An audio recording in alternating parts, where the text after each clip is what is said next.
बिहार पंचायती राज महकमे में 2096 technical assistant के ओहदों पर तकर्रुरी सवालों के घेरे में आ गई है। नौकरी के लिए अर्जी देने वालों को लाखों रुपया देने के लिए फोन कॉल्स आ रहे हैं, जिससे उम्मीदवार परेशान हैं।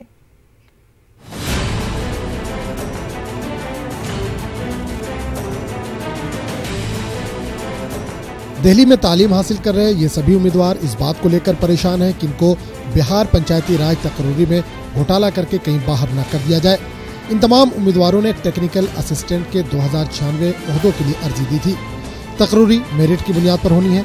17 नवंबर को काउंसलिंग होनी है, लेकिन इनको फोन कॉल्स आ रहे हैं और ये कहा जा रहा है कि अगर पैसे जमा करा दिए तो तकर्रुरी हो सकती है।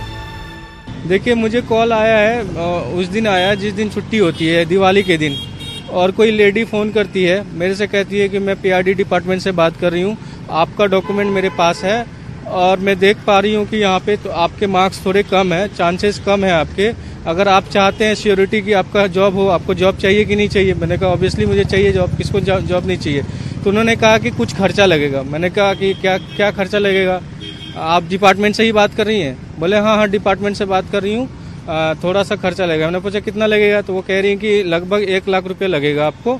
सर इसमें ये तो एक ही फेक कॉल आ रहे हैं और आपके अकाउंट नंबर देके पैसे मांगने की कोशिश कर रहे हैं। दूसरी चीज़ ये है कि वो टॉप रैंकर जो भी हैं, अगर वो काउंसलिंग में पहुंच जाते हैं, अगर उस पर डिपार्टमेंट पहले से ही अवेयर नहीं कर देती कि इन पे कड़ी से कड़ी कार्रवाई की जाएगी, तो काउंसलिंग करने के बाद में हमें ऐसा लगता है कि वो टॉप जो ऑफिशियल्स हैं उनसे वो मिलकर अपना सेटअप कर लेंगे।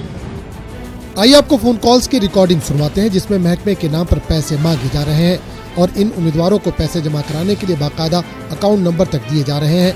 मंजू नाम की खातून पैसे ट्रांसफर करने की बात कर रही है। ये वेस्ट बंगाल में पड़ता है। आपका अकाउंट वेस्ट बंगाल का है क्या? ये इसी में ट्रांसफर करना है ना? हाँ, इसी में ट्रांसफर। अच्छा मैडम, ये बताइए कि आप हमको 14 तारीख को बताएंगे ना कि कहाँ पे मिलना है? 17 तारीख को बता देंगे। 9 तारीख को हम आपको एड्रेस सेंड कर देंगे, 14 तारीख को सेंड कर देंगे कि कहाँ मिलना है। 28 अगस्त 2018 को बिहार पंचायती राज महकमे में 2096 पोस्टें आई और 26,000 से ज्यादा उम्मीदवारों ने इसके लिए अर्जी दी। 3 महीने के अंदर बहाली होनी है। ऐसे में ये तलबा ज़हनी कशमकश का शिकार है। शक इसलिए हो रहा है कि जितने भी 80 या 85% के प्राइवेट कॉलेज के जो डिग्री लिए हुए हैं, वो अपने होम डिस्ट्रिक्ट में अप्लाई न करके वो दूसरे डिस्ट्रिक्ट में अप्लाई किए थे। इससे हमें शक लग रहा है कि अगर होम डिस्ट्रिक्ट में अप्लाई करते तो कोई जानने वाला उनके खिलाफ क्लेम कर देता कि ये फेक डिग्री लिया है। शॉर्टलिस्ट होने वाले कई उम्मीदवार ऐसे हैं जिन्होंने बिहार के सरकारी स्कूलों से डिग्री ली है और दूसरी रियासतों से प्राइवेट कॉलेज से अच्छे नंबर लेकर आए हैं। उम्मीदवार चाहते हैं कि तकर्रुरी में भले ही देरी हो, पर जांच के बाद ही तकर्रुरी हो। जब भी नियुक्तियां होती हैं तो घोटालों के आरोप लगते हैं। इस मामले में भी कई तरह के सवाल हैं। सबसे बड़ा सवाल यह है, उन लोगों के पास उम्मीदवारों के नंबर कहां से आए जो लोग फोन कॉल्स कर रहे हैं। लेकिन सबसे फिक्र की बात यह है, स्कूल टॉपर घोटाला देख चुके सुशासन बाबू के बिहार पर कहीं एक और दाग न लग जाए। कैमरामैन दीपक बिष्ट के साथ खुर्रम शहजाद, न्यूज़ 18 दिल्ली। हजरत मोहम्मद सल्लल्लाहु अलैहि वसल्लम नूए इंसान के अजीम रहनुमा, इस उन्वान के तहत जमात इस्लामी हिंद कर्नाटक भर में 15 रोजा मुहिम चलाएगी। 16 नवंबर से इस मुहिम का आगाज होगा। बेंगलुरु में जमात के नुमाइंदों ने कहा कि हुजूर अक़दस सल्लल्लाहु अलैहि वसल्लम की शख्सियत पूरी इंसानियत के लिए नमूना है।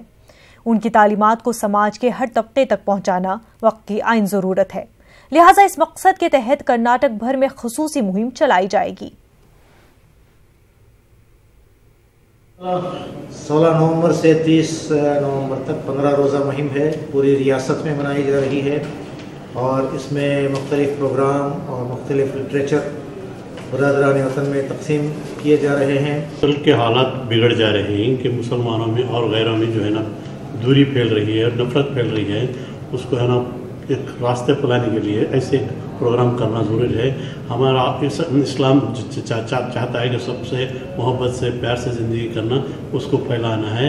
जमात इस्लामी की जानिब से ये जो कैंपेन मनाया जा रहा है, समाज के पूरे तबकात और खुसूसियत के साथ इसकी जो स्टूडेंट विंग है, यूथ ऑर्गेनाइजेशन है, ये भी ये मैसेज को लेकर नौजवानों तक पहुँच रही है कि आज के हमारे मुल्क को बनाने के लिए अमन का पैगाम, एक दूसरे के साथ मोहब्बत के रहने का जो हज़रत मोहम्मद सल्लल्लाहु अलैहि वसल्लम ने इंसानियत नवाज पैगाम दिए हैं, ये पैगाम को हम जानें और दूसरों तक पहुँचाएँ।